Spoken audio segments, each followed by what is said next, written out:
Gooftummaan hundumtuu Hundumtuu guutuun isaa yoo waaqarratti kennamu kun eenyu kenname? lafarratti Eenyu kenneef? amma eenyu amma ilaa kanam gaafa rakkoon kee Qoy yaadu eenyu kenneef? Qoy akkuma teetti tasii kenna rakkoo. eenyuyyuu haa kennuu fi waaqayyo abbaan kenneeraafis waaqayyo abbaa kenneef Rakkoon mun qaba amma siifa deebi'u. hin Haati jenne garuu gooftaa nachi jechuun maal irratti jechuudha garuu? Gooftaa jechuun waaqayyo jechuudha.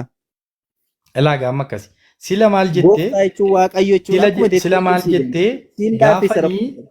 hiika isaa hiika kutaawwanii gaafa sii kennu hin fudhadhu ragaadhaan naaf diyeette miti amma immoo woordii na gaafacha hiika jechaa na gaafachaa jirta.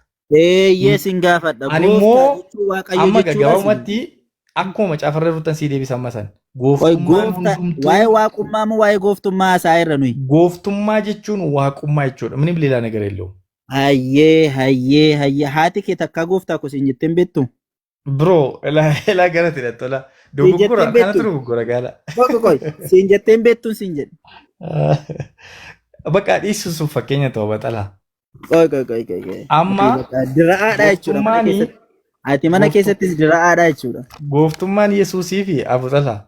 Akkuma asitti nu Yesuusii rakkisaa fi jirtu kana. Waaqayyo abbaa biraa kennameera baqa kennameeraaf nama kenneef miti. Waan namni har'a kenneefi borirraa fudhata jettu miti. Gooftaa jechuun ilaa qoy waan waliin dhimne tokko ilaa hiikko osoo beektoo gadi hin dabsiiniiti. Hiikan naqinii Gooftaa jechuu fi waaqayyo jechuun ሰማይና ምድር ነው የማይገናኝ ነገር ነው። akkasichuuni Qoy dhaggeeffatu ragaadhaan haasofna erga ta'e. Gooftaa ka jedhame macaafa keessa Abrahaam gooftaa, Museen gooftaa, Yaa'ob gooftaa, Yoosef gooftaa. Namoonni gooftaa jedhamanii waamaman akka macaafaatti illee lakkoofsan qaban. Gooftaa jechuu fi waaqayyo jechuun garaagarummaa hammana hin jedhamne qabu. Si galee? Nuti irraa haasaa jirru yaa hiikoo kiyya ammas as naa kana deebi'i. dogoggora la Qoy dogoggora haa ta'u si biratti rakkoon qabu. Dogoggora haa ta'u si biratti Yesuus waaqa dhasii nama dhasii naan jette malee gooftaa dhasii nama dhasii hin jenne. Waaqa gooftummaa jechuun maal jedhama? Gooftummaa jechuun waaqummaa jechuudha dhaggeeffadhu. Maaliif Abrahaamii yaa gooftaa jedhanii waamarree? Innis waaqa jechuudha. Namoota jedheen isa. Baay'ee waaqayyoo jechoonni tokko tokko kompiliitii lammati asirratti Yesuus maaliifi kanat eegaa jirtu waaqummaan naaf kennameera maaf hin jennee akka jechuutti gaaffiin kee. Gooftummaa jedhes waaqummaa jedhes humni jechi kun qabu beekamaadha. Eenyuuf akka kennamu beekamaadha. So gooftummaa qabachuun waaqummaa qabaachuu gochuu danda'a. Maaliif waama gilxii tokko wal falmina? Aboo danda'u ishi gooftummaa jechuun aboo danda'u qabachuu mini? Aboo danda'u qaba Yesuus. Aboo danda'u qaba Yesuus.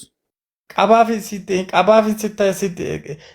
siniyyuu baay'ee kan si mormaa jirtaniif sababii inni qabuufidha baay'ee. Qoy qabaa Yesuus aboo danda'u. Eekaa. Hayyee wangeela Yohaannis boqonnaa 5:30 irratti ani humna kootii waan tokko gochuu hin danda'u maaf jedheera. Garuu immoo maal jedhe gadi siqee? Garuu waan tokko iyyuu hin jenne. No, kuticha fixi kaa fixi dhaqe dulla koosicha fixu hunda isaa. Ani humna kootii waan tokko gochuu hin danda'u akka dhagaheettan faraada firdiin koo qajeelaadhaan yaada koo duukaan deemu yaada sana ergee duukaan deema malee jedhe. Jedhe dhaqee immoo iddoo biraatti maal jedhee ani akkuma abbaan hojjetetti ilmi sin hojjeta. Ilmi ofii isaatii homaa gochuu hin danda'u. Ilmi akkuma abbaan hojjetetti garuu isa abbaan hojjete ilmi sin hojjetan jedhu. Qoy ati amma aboo danda'u qabaa jettee qoy ilmi obboleessa kee dubbii wal keessa na jalaan fuudhiniiti. No. Waan abbaan hojjete ilmi sin hojjeta inni mata duree biraatii ta'uu hin danda'a rakkoon qabuuti. Mee aboo danda'uu qaba naan jetteetta moo hin jenne tamma? Jedheera. Yesuus immoo ani humna kootii waan tokko gochuu hin danda'u jedheera moo hin jenne? Nama ta'ee yeroo sana akka jedhe kan inni jedhee sana gaa jechuudha. Kana jechuun ani isa kana nama ta'een jedhe. Waan caafamne maaf haasoftati?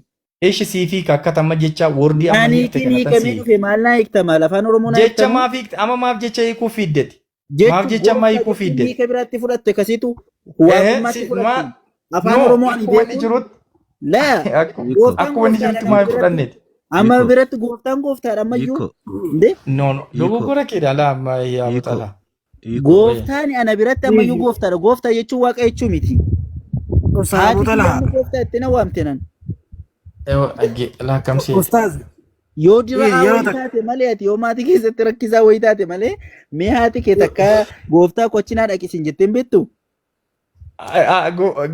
Wanticha Jetteen dhaquu beektu? dandeessaa usiin jettini yeroo maandeetii wayii qabdaa usiin jettini Adaraa yeroo rabbi nattiin. Mee nattiin. Akkasiin gooftaa koo jetteen kan siin beektu? jedhu namni akka ati gootuuf waan barbaadu gaafa barbaadu siin Siin jedhanii jettee gochuu beekti akka moo ati hin jettu? dandeessu. Siin jettee Qoy kana beekti moo hin dhaggeeffadha. jettu? Abuxallaa ishee dhaggeeffadha please. Lakki ishee Haati kana ishi ishee haati kana kiyya yoo naan jette iyyuu yoo ila siin jettee dhaggeeffadha. beekti moo hin beektu? Waan akka hojjedhu barbaadde Hayyee sana yaa waaqa akkan koo naa hojjedhuu beektu moo siin danda'u jettee sababii beekti beektuuf takka? gooftaa naan jetti. Hayyee galatoom Gooftummaan galatoom. dandeettii irratti hundaa'aa baay'isa wayi. Qoy yaa waaqa koo deemi moo erganaa dhaqisiin jettee moo beekti? Brother, Jettee beekti ishee kana naa deebisi. na dhage waa'ee gooftummaa na gaafattee gooftummaa irratti Yoo dhuguma afaan waanan Oromoo beekta gochuu ta'e danda'u yeroon dhuguma afaan Oromoo beektaa fi maatii afaan Oromoo dubbatu keessatti guddattee fi mee yaa waaqa koo erganaa dhaqisiin jettee beekti moo ishoo gooftaa koo siin jettee beekti moo gaafatti dhuftu ishoo waaqayyoo koo siin jettee beekti. Abuxallaa koo jechuun Afaan Oromootiin akkasii walitti haasaa irraa akkaataa itti gala mataa isaanii qabu eenyuyyuu takka haati jechoota kee akkasii waaqayyoo koo siin jettee beekti. no akkas miti waaqayyoo koo Siin maaloo koo jettee adaraa rabbi na falmiteen jedhiini ishee kana duwwaanaa deebisi. Mee yaa akkaataa itti waaqayyoo koo haati kee siin jettee beekti takka yookaan namni sitti dhiyaatu wayi. no hin jedhamu akkasiin jedhamu hin Yaa gooftaa bareedu koo hin jedhama moo hin jedhamu? no jechichi kun hin bareedu iyyuu kanaaf iyyuu hin jedhamu itti galmi isaa iyyuu Yaa gooftaa koo moo hin jedhama moo hin jedhamu? seeruma dubbichaa irratti iyyuu hin jedhamu. Ishoo gooftaa koo yaa gooftaa koo cinaa dhaqi dhiisi maaloo gooftaa koo waan akkasii kana jedhan hin jedhama moo hin jedhamu? Gooftummaan maandeetii aboo waa gochuu irratti hundaa'edha beektanii kan inni jedhamu. Kana qorichaa fudhattee naan hin jira. Ishee kana daraa naa deebisi ishee kana naa deebisi. Garaagarummaan isaa yoo dhuguma nama afaan Oromoo dubbatuu fi maatii afaan Oromoo keessatti dhalatte yoo taate waaqa jechuu fi gooftaa jechuu big difference garaagarummaa guddaa qaba. Si galee? Re'aa xalaa dhiisii dhugaa rabbii kanammaa jechuun. Si galee? Ustaz Abuxalhaa. Yaa marhaban. Eewwa. Meegaa kana kana yaalluuf irraa eega didee beekaa didee malee illee ni jaama. Maaloo Gooftummaan hubateera guyyaa biraa beekaa didu jira. Laakyaa no. Hiikko Wayii. waliigalle naafati waliigalle amma wanni ati jette suni Yesuusiif gooftummaan ni kennamee jette. Ni kennamee Jettee osoo hin miti? taane. Ayyee. Dhaggeeffadhu naaf kennameera jedhee shirakkoo hin qabu ni kennameef. Eshi. Naa kennamee jira jee. Tole waaqaaf gooftummaan kenname moo namaaf kenname? Qaamni gooftummaan kennameef kun waaqa moo nama? Yesuus qaamni gooftummaan kennameef Yesuus kanaaf qaamni gooftummaan kennameef Yesuus. Amma gaawwani kan nuti irratti dubbannu gooftummaa Amma gaa osoo hin taane fudhachuu dubbanna malee namichi isaan dura dadhabaa turee dhaggeeffadhu ka privileejii amma inni farkaa qabu irratti dubbanna malee no ilaa dhaggeeffadhu maandeetii inni amma farkaa qabu irratti dubbanna malee amma wanni si gaafadha. miti.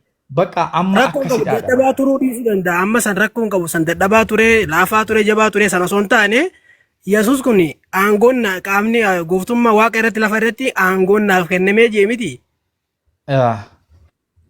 Waaqaaf kenname moo namaaf kenname aangoon kun? Maal jechuudha bagaafi kun Naa deebisi gaaffiidha. Gaaffiidha naa deebisi please. like hiikoo narra bareedaa jira ustaaz ibsa dhiisamee. Dhiise. Hiikoo Ashi.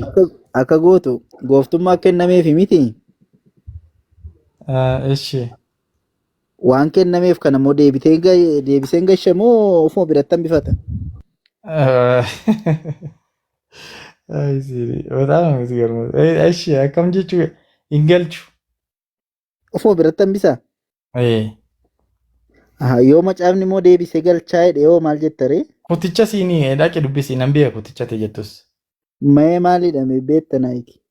Beenaa golgolaa jechuun ilmi inni immoo aboo inni sana golgoleessee abbaatti dabarsee hin kennaa isa minaamin jedhu dhani kan deemuu barbaadde.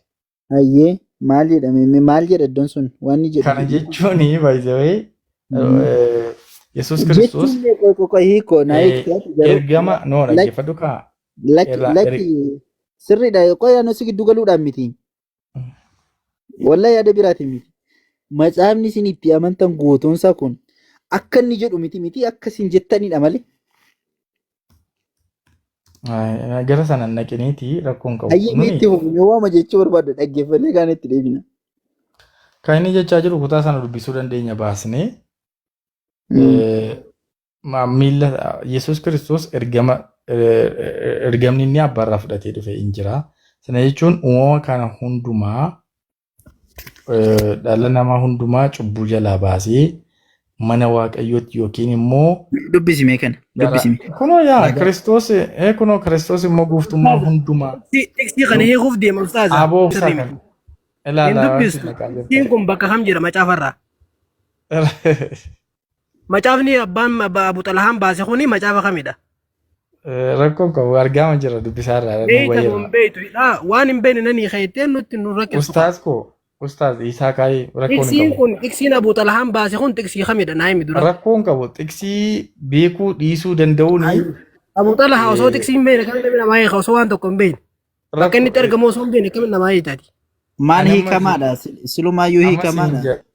Hiikoo. Amma sirratti kan inni jechaa jiru Kiristoos immoo gooftummaa hundumaa aboo hundumaa humna hundumaas golgoleessee jedhala. Aboo hundumaa humna hundumaa. Waan asii dubbisame. Kunoo dubbisaan jiru golgoleessee mootummicha deebisee waaqayyo abbaatti erga kennee booddee dhumni hin ta'a. Kana jechuun maal jechuudha yoo jette aboo seexanaa golgoleessee aboo du'aa golgoleessee dhaggeeffadhu. Aboo hundumaa aboo biraa hundumaa golgoleessee mootummicha isa waaqayyoof akka bitamu godhe isa dadhabsiise sana fuudhee abbaa jala hin galchaa jedhe. Bakka kana si jala yommuu Yesuus Kiristoos kan inni dhufee fi ilma namaa cubbuudhaan bade du'ee jalatti garboomee abbaa wajjin walitti araarsuudha. Ooyyee gooftaa ko. Kiristoos jedha kun asitti. Kiristoos immoo gooftummaa qabu hunduma isaa. Gooftummaa qabu hin jedhu baay'ee qabuutti dabalatte argite. Maayidhalee gooftummaa hundumaa aboo hundumaa humna hundumaas golgoleessee mootummicha deebisee waaqayyo abbaatti erga kennee booddee dhumni hin ta'aa jedha. Perfect.